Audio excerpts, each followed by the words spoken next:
name's Peter McMillan, the Chief Executive Officer at NT Shelter.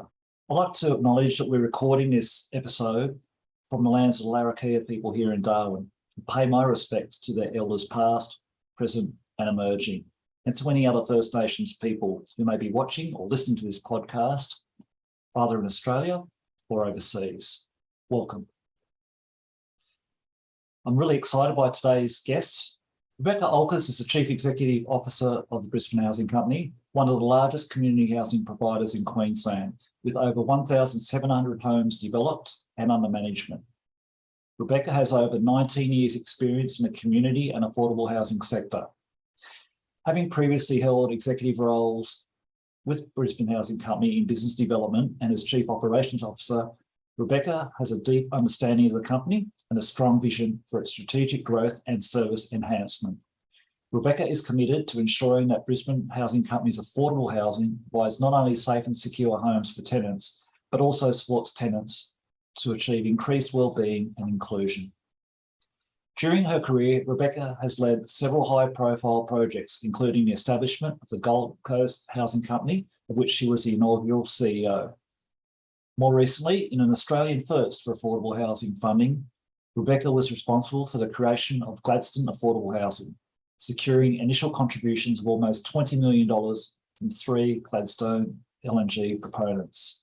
I'm really interested in hearing more about that as we talk through this discussion. Rebecca is the Deputy Chair of the National Community Housing Industry Association, a board member of UDIA Queensland, a former board member of Queensland Shelter, a graduate of the Australian Institute of Company Directors and recipient of the 2018 UDIA Women in Leadership Award.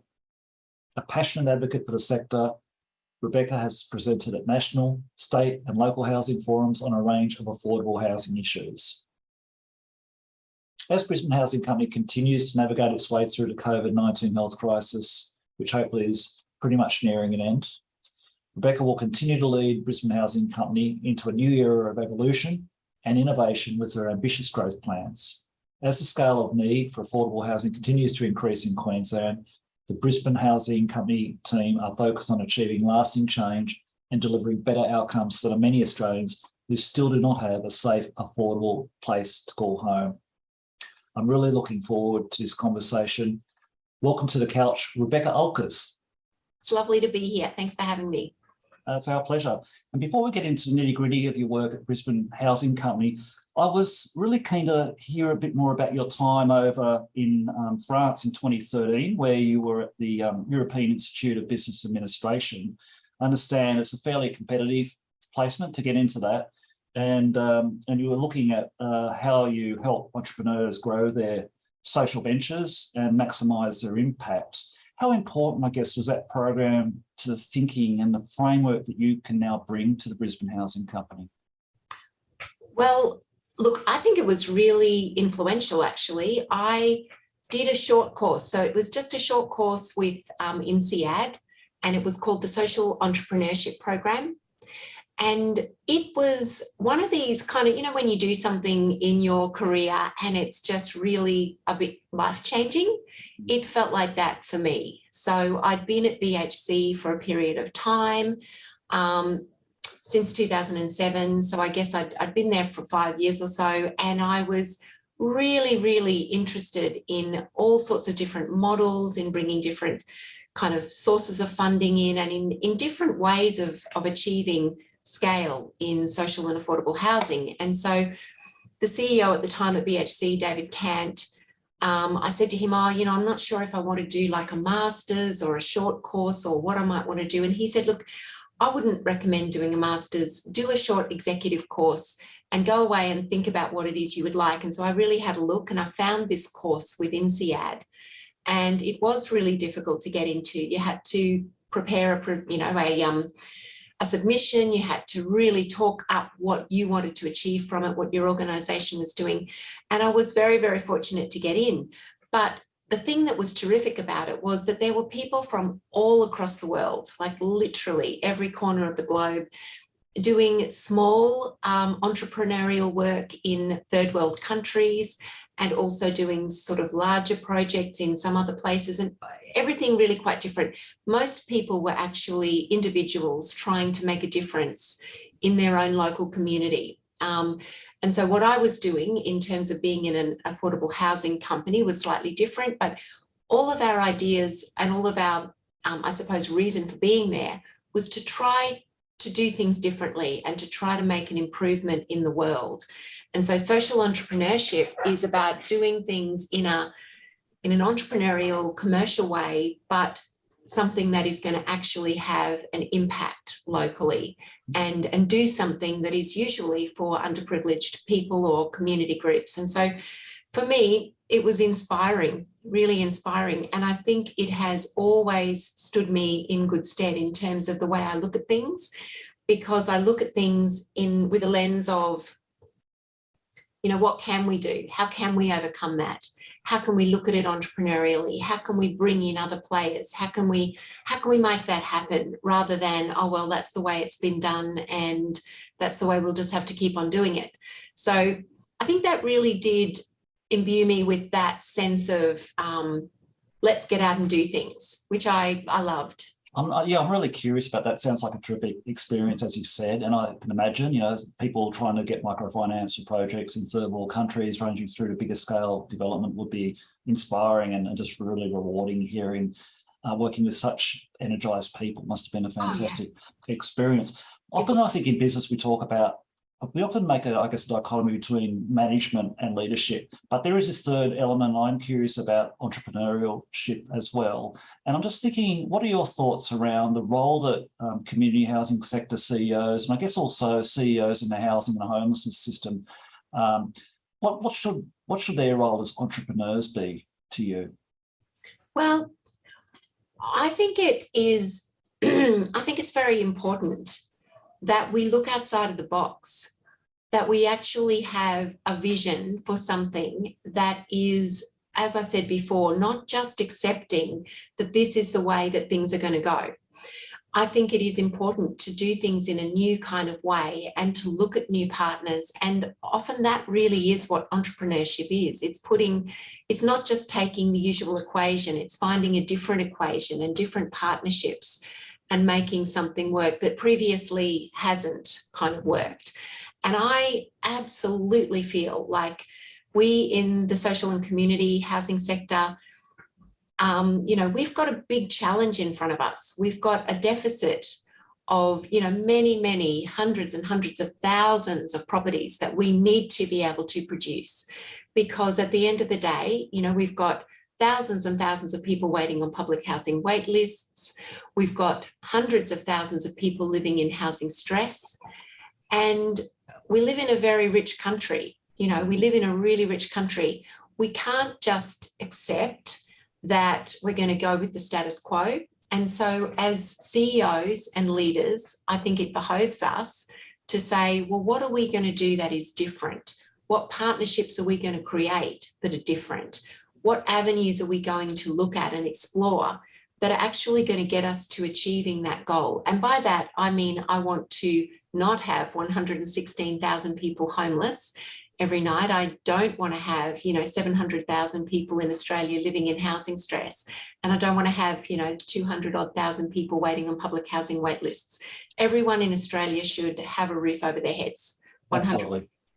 Absolutely. I'm just as an extension of this, I'm interested in your thoughts as to whether there's a tendency still across the sector to maybe look to government for the solutions to bridge the gap around housing and homelessness, and whether we need to reframe that in terms of constantly waiting for policy programs or funding for innovation, that to come from government.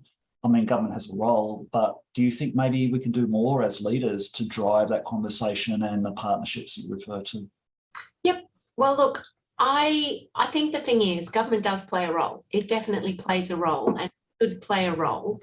But I think what is problematic is when we as leaders say, well, government hasn't done X, Y, and Z, so we just can't do it. There are other ways of looking at things and there are other partnerships. And so, for instance, institutional investment into social and affordable housing, is really important. And we can get into talking about that a little bit later if you would like to. But that's something that I feel really passionately about. But I definitely think that, we can't just say, oh, well, our hands are tied here. Government hasn't provided it, so we can't do it. There do have to be other ways. Having said that, I think government does play a big role, and I also think that governments have choices in front of them. They choose where to spend their money. They choose whether to spend their money on defence or on housing. They choose, and they make decisions every day of the week, and that's local government, state government, federal government. I don't always think that those choices or those priorities are right, because I think that there should be more put into housing and housing programs, and more to the point, into the development of more social and affordable housing, actually just developing more and having more supplied. But totally agree that we just can't throw our hands in the air and say, oh, well, government hasn't done it, therefore it can't be done. Absolutely. And Rebecca, before you got into housing, in the housing sector with the Queensland Affordable Housing Coalition back in around 2002, I think, you did some interesting things around disability support services, and also with Wesley Hospital around quality assurance, customer care, business improvement, all those important areas. What was it for you that piqued your interest in housing and got you over to the housing sector? Well, look, I did a commerce degree and an arts degree when I was back at uni, and I was about 3/4 of the way through my commerce degree when I realised that most people going out of a commerce degree went into accountancy as their career after that, and I suddenly kind of went, oh my gosh, that's not going to be me. That I would not be good at that. My first job out of uni, I managed a disability support organisation, and it was an organisation that was run by a committee of people with disabilities. And it was really like the precursor to the NDIS, I think, even though it was way back in the early 90s. But that group of people were fiercely advocating for having autonomy. They were very keen to get me as the manager because I didn't have a social work degree. I hadn't any preconceived ideas, and I was actually very helpful to them in terms of writing to the government, getting them support dollars, and then they were in charge of those support dollars. I mean, I would help them find the support workers, etc. And I loved that job, absolutely loved it. But I think what I really realised was no matter how much support funding somebody had, if they didn't have a home, and a home with the access that they needed, it still was very difficult. And a lot of those people still ended up living with their family members, their parents, etc., and they didn't fully have autonomy. So it was always in the back of my mind, actually, housing is just so critically important. The role I went into at the Wesley Hospital from that kind of segued from that real customer.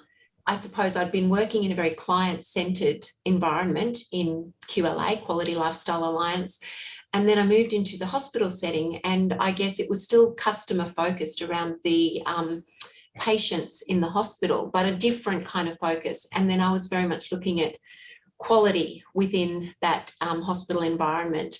And that was an incredibly interesting thing too, looking at ways to make the hospital more efficient, make the systems and the quality systems work better in the hospital.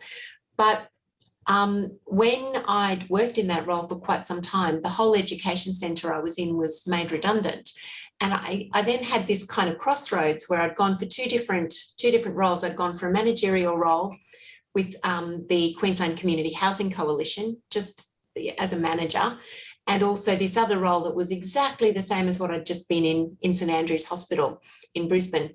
And when I had these two options, I didn't get the manager's role at the Queensland Community Housing Coalition, but the guy that was in charge of that, his name was Mike Myers. He rang me back and he said, look, I'd like to offer you a role as a sector development coordinator. And I remember saying, I don't even know what the sector is. What's the sector? And why do you want to make me a sector development coordinator? And he just said, look, I just think you'd be really good. And he said, you've had that disability experience. And anyway, so I guess in the back of my mind, I was thinking, yep, housing is important and I'm going to give this a go. So rather than going down a track that I would have been easily able to do more in quality, control within another hospital, I took up this role. And I feel as though, honestly, that was me finding the career love of my life, because finding housing and actually doing work in housing has ended up just being such a joy and a passion of mine, because it really is the bedrock of people's lives. If you've got a roof over your head, it just means that you can do so many more things. You can get a job, you can look at education, you can stabilise your life, you can get your kids into a school and stay there. So I think I was very lucky. It was very serendipitous. I don't think a lot of people come out of uni going, yep, I want to work in a housing association. Yeah, it's interesting. And we'll talk a lot more about, I guess, the culture at Brisbane Housing Company over the coming half an hour. But also, I guess, to work for an organisation for that amount of time, there must be some real opportunities there and some really great leadership and people you've worked with over the years. Yeah. Definitely. Rebecca, I'd just like to ask your question about, obviously, we've got a change of government and national scene. We've got a commitment to having a national housing homelessness plan. We've got the Housing Australia Future Fund. We've got an accord. We've got a whole range of interesting things coming. A lot more language around building more social and affordable housing, which is strongly supported across the sector. Without saying that it's enough or casting any judgment around that, it's a start, and at least we've got conversations happening around that. I guess I'm interested in your thoughts around renters, because in the Northern Territory, 50% of us up here are renters. It's the kind of place where a lot of people, professionals and otherwise, come up here for a couple of years, maybe committing for a year or 2 or 3 years. They're not necessarily committing to living here permanently. So rentals are an important part of the way the landscape's set up. It struck me as unusual, I guess, that at this stage, neither of the major parties seems to have a policy position that recognises the short-term pain that renters are going through. And while it's fantastic that we're going to be building more social and affordable housing, and we've got an aspirational target, I guess that there's going to be a lead time through which more and more people are going to fall through the cracks into at risk or actually experiencing homelessness. NRES is coming off as well. What do you think it is that there's a reticence to talk about policy for renters, and how the minister, I guess, was pretty quick to say, look, that's not in the government's priority to review the rate of Commonwealth rent assistance and so forth. What do you think it is that renters don't seem to have been addressed in policy when it comes to housing at a national level? Well, I would say a couple of things. The initiatives that they are bringing in terms of the Housing Australia Future Fund and the building of, very many more social and affordable units, they are rental stock. So that is predominantly rental stock. And so when the government is talking about that, it's not talking about housing affordability per se, or, housing developments that might have an affordable price point that people can buy into. They are talking about rental stock. But I would say that it's still a little bit, the initiatives that have been brought in are more around social and affordable, less around just actually increasing the number of dwellings that are going to be built right across Australia. Having said that, this accord is talking about having 1 million dwellings built. And whilst that sounds like a lot, typically within a 5-year period, there would be around 985,000 built in any case. So what the government is saying is, we still want to do that, but we want to do it a little bit more than we would typically be doing. A lot of those properties will be rental properties, but they also may be purchase of properties as well. I don't think that the government, so that in itself is a positive thing, but it's not as positive as, it's not another additional 1 million dwellings, for instance. And then the 30,000 additional that we're talking about, say, through the Housing Australia Future Fund, they will definitely be rental dwellings, but either social or affordable. And when we say social, that's probably typically at the 25 or 30% of income, and affordable's probably at the 74.9% of market rent. But there do need to also be other, I think, incentives just to get more rental properties on the ground, full stop. not just social and affordable, but more rental properties. And I'm on the board of the UDIA, and that's most certainly something that the UDIA pushes for, that the Property Council pushes for, the ability just to have more supply in the market, because with more supply, the demand is going to be able to be met more readily, and hopefully the prices will come down. I personally still think that the emphasis on having real investment in social and affordable housing, where you have a community housing organisation managing those properties, is incredibly important for those lower income groups. Because if you're in a lower income group and you're getting Commonwealth rent assistance and you're trying to rent in the private market, so many people are still paying, up to say 70% of their income on their housing and housing related costs. And that's just not acceptable. It's fine if if you're getting CRA and you are in a good job and it's not costing you that much. But so many people that we see are actually just not able to rent in the private market whatsoever. And as you say, the government hasn't had a lot to say about an increase in CRA, or even more in terms of an increase just to general pensions and benefits, which would have been extremely helpful to see. But in terms of you're right, in terms of supply of additional 30,000, upwards of 30,000 new social and affordable homes, they will be prominently for renters, and it's very welcome news. It will make a difference for those families across Australia. I just wanted to check with you, back in 2020, you presented at CEDA, that's Australia's leading conference really for economic development. You were talking about why, I guess, the group there, economists, planners, urban developers, maybe institutional investors as well, why they should be prioritising social and affordable housing. What would get them interested in this conversation? What as an investment class, for example, what was your message to that conference? Well, that was a while ago, but I'm assuming that it's the same message that I talk about right now, and that is that social and affordable housing is an asset class that is very, very similar to infrastructure assets. So it is a long-term investment. It has very low volatility.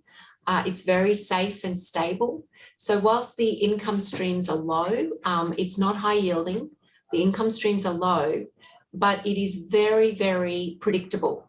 So it's like an infrastructure style investment.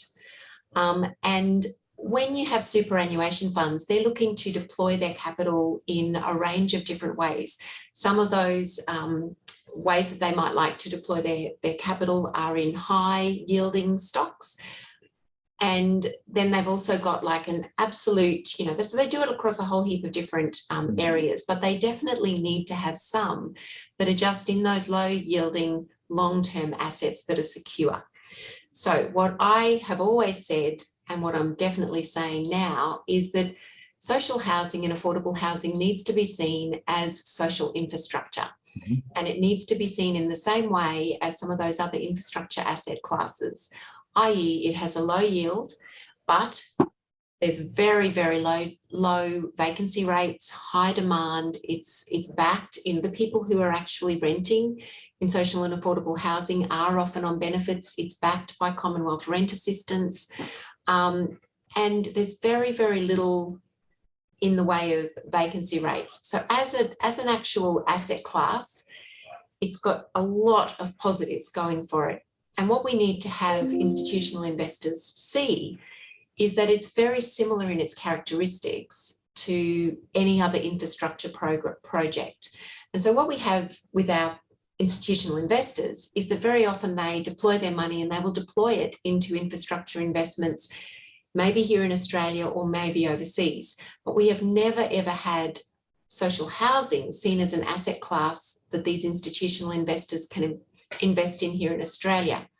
Ironically, they do invest in these kinds of things overseas because there are the programs to make it work.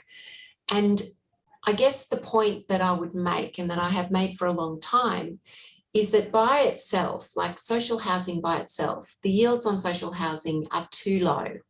for an institutional investor to probably want to invest in just off their own bat, because they've got fiduciary duties to their shareholders and to the people who put their money in, to the superannuants. So it's not enough in itself, but if you have a modest government top-up that actually increases that and gives you a slightly higher yield, it absolutely makes it work. And what that does is unlocks the institutional money and allows it to have a risk-adjusted return into an asset class that really helps society. So instead of that money going overseas and perhaps investing in social and affordable housing programs that government backs overseas, if we've got something like that in Australia, that money can stay in Australia, and superannuation funds can be deployed into social and affordable housing projects here in Australia. So in terms of the returns, you mentioned that the income or the yield is low on social affordable housing on its own. It needs that contribution from government. Just two questions from that. What sort of contribution would be required from government? Is it, we're talking about cash or land or some other form of injection into the equation? I guess the other question is are the returns significant in a high inflation or higher inflation environment, that there's still to be a margin of safety over inflation going forward? Basically, look, the returns on social and affordable housing are really quite slim. And I think it depends on the location, it depends on how much the land costs, it depends on how much the development is. Every time BHC, so the organisation that I work for is Brisbane Housing Company, every time we do a development, and typically our developments range from, our smallest is 10 units of accommodation in one, and our largest would be around 100. Whenever we do a development, we look at the feasibility of it, we look at how much it's all going to cost, and we look at the rents that are coming in. But the returns are low.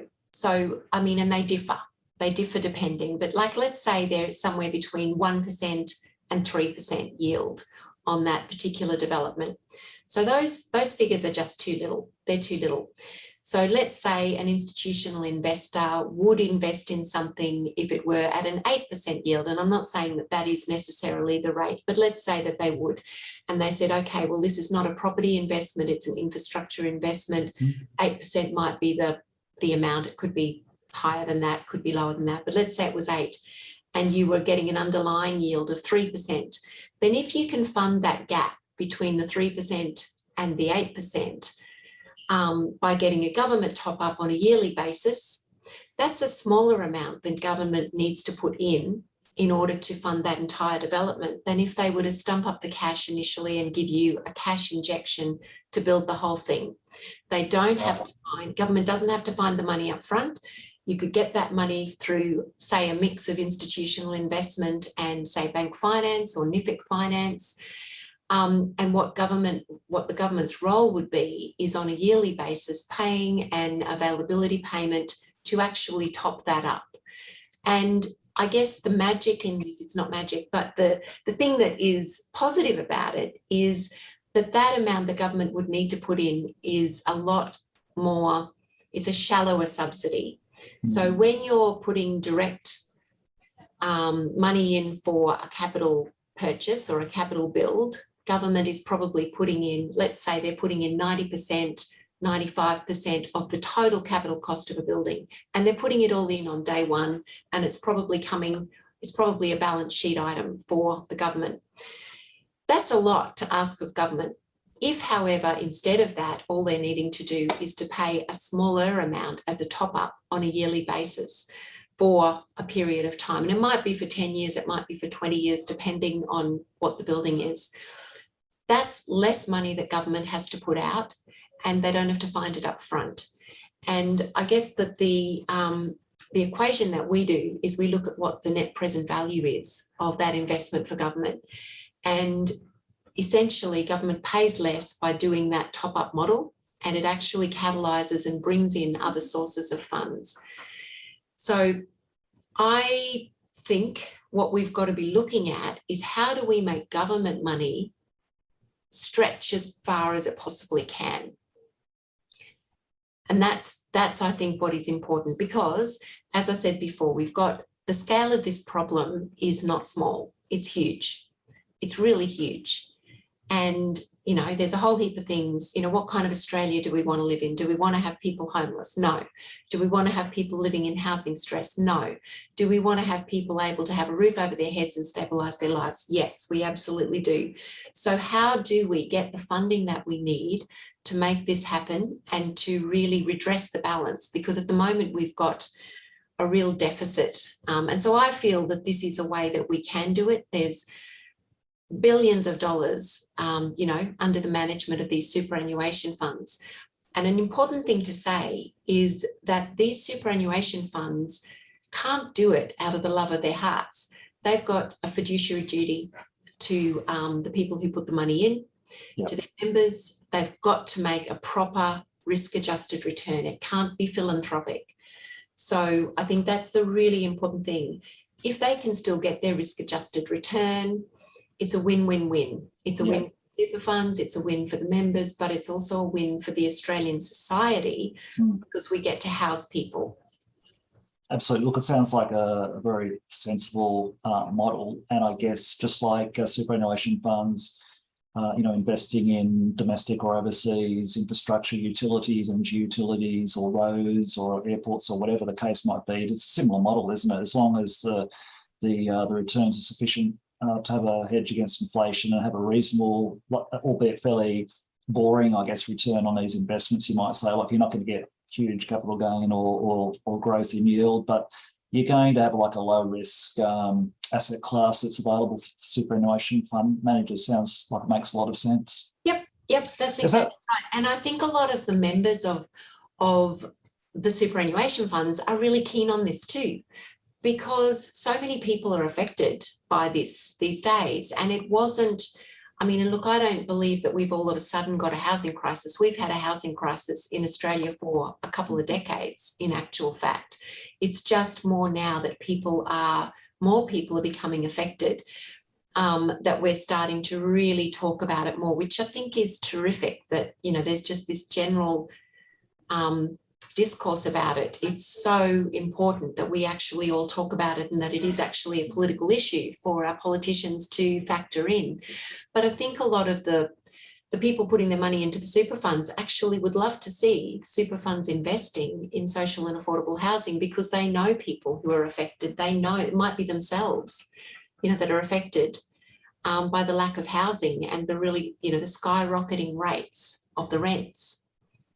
And I think also most people in superannuation will want their fund to be sensible, as they've got a fiduciary duty to discharge, as you said, and investing in other people's homes that are needed as any other infrastructure. They'd support that, I guess, rather than take the view that we're taking their money to build other people's homes. They're really taking superannuation funds and putting them to good use to build essential infrastructure that Australia needs.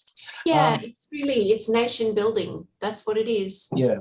So was that similar to the process to what you've done with Australian Retirement Trust, an $150 million investment? I'm just curious about, just to close this off, this part of the conversation around how you get a big superannuation fund like Australian Retirement Trust to be interested in partnering with a big Queensland housing company to partner on an initiative like that. Yeah. So this has been something that we've been working on for a couple of years. So you mentioned about the CEDA presentation. I can't even remember what year that was in. 2020. 2020, okay. Well, probably even before that, I've been very interested in kind of cracking this nut of getting institutional investment in to social and affordable housing, but not just me, like our whole board, our CFO, you know, we've all been really grappling with this for quite some time. And so Brisbane Housing Company itself, I might just give you a little bit of a background to us.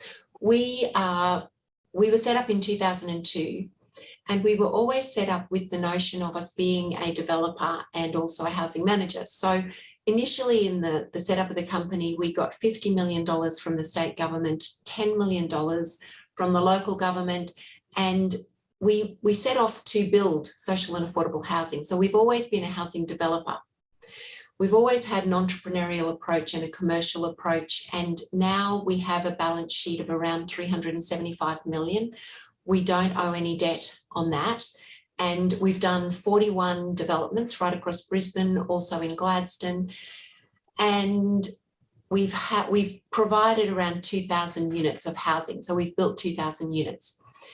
We also actually went for a credit rating. So a couple of years ago, when we were thinking about all of this, we thought what would be a good way to show our credentials, our financial credentials, our entrepreneurial and commercial credentials. And we thought we'll go for a Standard & Poor's credit rating. So we did that. We're the only housing association, I believe, in Australia that has one, and we've got a AA- credit rating. And the reason we did that is because we were thinking at the time we actually would like to raise our own bond. So we were looking at the bonds issuance to be able to go into social and affordable housing. So all of those things, I suppose, are background to the fact that we've been thinking about this for a long time and wanting to get a partnership I suppose, to prove up the concept.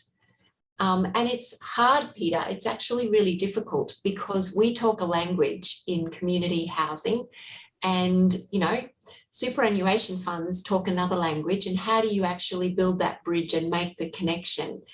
And I think that we were very, very lucky. So our CFO, Peter Garone, and he's absolutely fantastic CFO, I've got to say. He and I would go and meet with a lot of different superannuation funds. We would explain about BHC. We would find out information from them, and we just built up the narrative over a period of time. We actually forged a relationship with Queensland Investment Corporation, and I think that was our very lucky moment, I think, in terms of meeting with the people at QIC, because they had also very much been coming at this and looking at how they might be able to get institutional investment into social and affordable. So we worked on it together, and when the Housing Investment Fund came out last year, in the budget last year in Queensland, we were kind of together thinking, yes, we absolutely know what we can put forward as a consortium. So BHC and QIC went together as a consortium. QIC brought Australian Retirement Trust along, and they've definitely done that interface between us and ART, which has been very, very useful, because it is a bit of, you know, it's a bit of translation in there, and it is difficult. But what I'm hopeful of, because we've been able to get this deal to the point that we have, and we're very hopeful that soon that will all be, there'll be buildings on the ground and an exemplar of this model. I'm very hopeful that the parts of this model that have really made it work will be things that we can put into practice again, and they won't have to be, you know, thought of from scratch by another group. And I would love that, because I think what's problematic is how we do lots and lots and lots of little pilot projects, little pilot over here and a little pilot over there. What would be really great is to get a different model that actually works, where you can work out the building blocks of that and say, here's a formula for making this work. And it can be done here in Queensland, or it can be done in the Northern Territory or in WA or anywhere. These are the ingredients that you need. These are the parties that you need. This is the role that government needs to play. And it's off you go. I kind of think of it as plug and play. That's what I would like to see. Absolutely. It'd be great to be able to scale that up, wouldn't it, on a national level, hopefully. But that sounds very encouraging. Just having those parties to the table is terrific. And speaking of that, I'm really intrigued about the Gladstone deal. Mentioned in the intro, you know, you've got a $20 million commitment from the LNG producers in that area. How do you get them to the table? It sounds like a great license to operate, corporate social responsibility story, but how do you actually get them parting with cash in a way that goes back into housing that's needed? Look, that was a really terrific project. There were 3 LNG proponents up in Gladstone, and they all had social impact management plans. They all had to provide a certain amount of money, and I can't take any credit for this. It was actually the Gladstone Regional Council that was speaking with those three and speaking with us, and I guess we put forward the idea, wouldn't it be terrific if you could actually aggregate those three lots of money? They were close to $7 million each. And so aggregated came to about 20 million.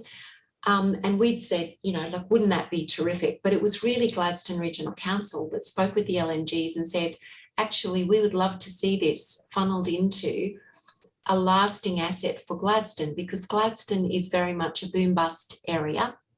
They'd had real problems in terms of the affordability of the rental stock for ordinary everyday people.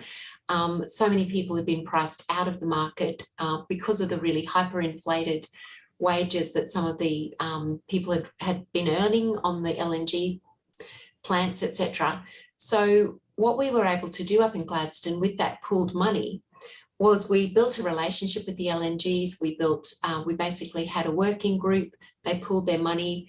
There were obviously a lot of legal agreements that underpinned that, but essentially BHC set up Gladstone Affordable Housing, and we built two very nice complexes up in Gladstone, which will remain as affordable housing in perpetuity. And in fact, just recently with quick starts through Queensland State Government Department of Housing, we're actually going to do some more development in Gladstone as well, adjoining one of those sites that we purchased at that time, back when we set up the original deal. So, you know, it was great, and that partnership was great. And I always, I really think that there's a lot to be said for those long-term projects, you know, rather than a small injection of money here and a small injection of money there, pooling the money and saying, okay, this is going to be something that's going to be a legacy for this community. And I really feel that those social impact management plans ended in a legacy for Gladstone, which was terrific. It should be done in more places. And I think that's fantastic outcome, really is. And, you know, congratulations on that amazing achievement. When I look at the Northern Territory and the potential develop in the north and all of the different projects we have coming to the regions, again, there's that huge opportunity for companies to be engaging on leaving that longer-term legacy. And housing is going to be needed unless we're going to have fly-in, fly-out workers. So it's absolutely. And I think too, it does take, it takes the right people, and it takes people, again, kind of coming back to what we were saying, thinking outside of the box. You know, that would never have happened if we'd all just said, oh, well, you know, that money just goes into little projects. It takes somebody saying, no, how about we do it differently? And then how about we actually really have some conversations with the people who can make some decisions, and let's do it differently. That it hadn't been done before. And I think it's one of the hallmarks actually of BHC, and I'm not saying, you know, in lots of community housing organisations, but one thing that I think is a really great positive of BHC is that we try to do things that haven't been done before. So, you know, that project up in Gladstone, those kinds of things had not been done before. But we built the relationships, we worked on, you know, all of the ingredients that would need to happen, and we did make that happen. Again, not saying we did the lot, there were lots of other parties, but we were a catalyst in that. You know, Brisbane Housing Company has also done mixed tenure developments. So I think we were one of the first to try doing mixed tenure developments, where you have some social housing, some affordable and some market, and maybe some mixed use commercial in a building as well, to really try and get a good community in the building. We've set up our own real estate agency, which is a profit for purpose real estate agency. And the reason we did that, it's just a pure commercial real estate agency, but every single dollar of money that comes from that comes into BHC and into our impact fund, which then goes directly out to our tenants and residents to help them with, you know, whatever it might be that they need. And we've also done a retirement village, which is a for-profit retirement village too. And the reason behind that, we sort of went, how can we make money? How can we as an organisation make money that can then be funneled back into social and affordable? So those money-making ventures and those kinds of different ways of thinking are all ways of trying to be masters of our own destiny, I guess, and not be beholden on government all the time, or not to as much of an extent. Absolutely, Rebecca. And that's a great model when you have those different schemes, such as the Impact Fund, to put surpluses back into building more housing. It's terrific. One of the things the sector delivers or can provide. I'd just like to focus a little bit more then on communities and neighbourhoods and the like. And, a lot of people who are listening on from the Northern Territory will be only too well aware of, I guess, a bit of stigma around the traditional models of public housing, whether it be antisocial behaviour or visitor management. And there's a lot of, I guess, a lot of fear and a lot of concern around, why would we want more public housing in our street or in our neighbourhood? We see this also creating a lot of work for local members of parliament as well through complaints. And there are of course, there are a huge amount of great tenants out there, but I guess there's a lot of noise, shall we say, around public housing. And no doubt a lot of that's driven by poorly designed, poorly maintained, and tenants who aren't supported. But I'm curious around your thoughts around what in terms of the need to build more housing, how you at Brisbane Housing Company and your people say, rightio, how do we build an image or build a vision for what a community might look like, how it functions well? I think you've talked before about how you can have resident wellbeing, how you have a community that's vibrant. We see a lot of these things on plans of government and strategies, but doing it in practice is something altogether different. What does that mean for Brisbane Housing Company? So, well, first of all, I will just say that I think you're right. There's a lot of stigma around social housing, particularly. And one of the things that we work really, really hard to do is to dispel that myth, because I do think it is an absolute myth. So we spend a lot of time and effort in speaking about the positives, in actually, we make videos, for instance, around some of the tenant stories and some of the fantastic outcomes that are achieved through housing people in social housing and affordable housing.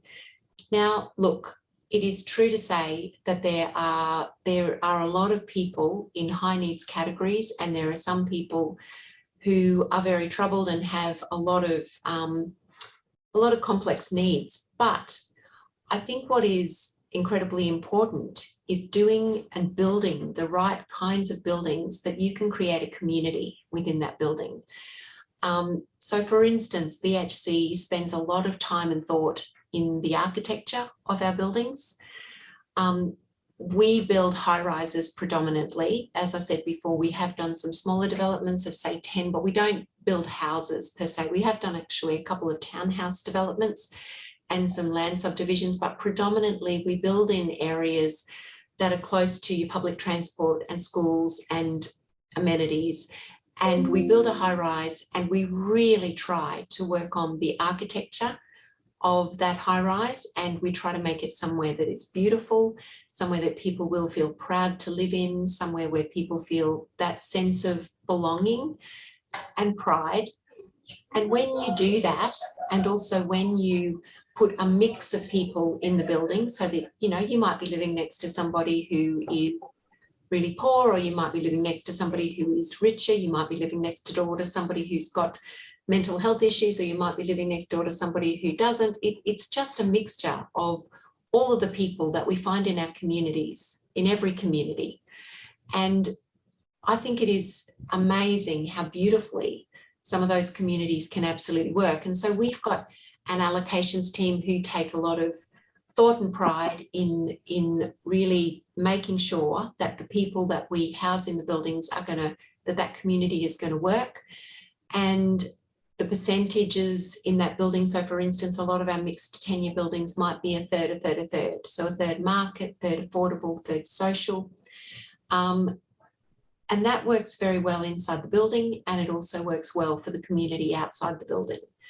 And I think the more positive examples and exemplars that you can have of that, it just means that you don't get that community opposition and you don't get that stigma, because you're proving that actually it can work absolutely really beautifully.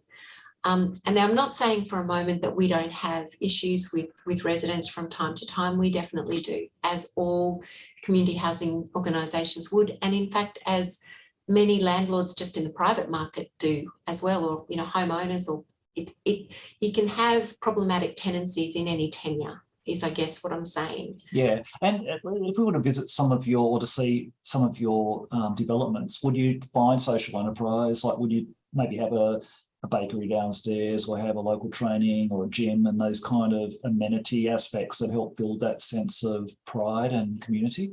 Yep, we've got a number of our buildings, there's mixed tenure and mixed use, and so there may be mixed use in the bottom of the building. We haven't done social enterprises in the buildings, although having said that, it's interesting you say that, because we have some plans under our HIF initiatives. There's a number that we have in the pipeline that actually are looking at having a social enterprise working in as part of one of those as part of one of the buildings. So it's an area that we would really like to get into. We have a community development team, and we're really pleased about the work that community development team does in working with our residents in all of the different buildings. They also utilise some of the impact fund monies. So we really try to do whatever we are able to, as you say, just engender that pride and that support. Rebecca, it's been a pleasure talking to you. I know you've got some projects coming through the line as well in South Brisbane, Mount Gravatt, Yeronga, and different things coming through. I would encourage people to hop online and have a look at the Brisbane Housing Company website, just to get a sense of the amazing things that are being done, things that don't seem to get a lot of attention or discussion up here in the Northern Territory. But I can say that when I first came here, a lot of people would say, we'll talk about the project at the Gabba and how that really had a huge impact as well. So I'd like to thank you for sharing the couch with us today. You're very welcome. Thanks for having me. You've been listening to or watching Rebecca Oelkers from the Brisbane Housing Company as Chief Executive Officer. If you liked our series, please make sure you hit the subscribe button or notification bell to ensure that you are alerted of new episodes as we release new content. Thank you so much for your support last year, and we look forward to bringing you new podcasts shortly, right through 2023. Thank you and goodbye.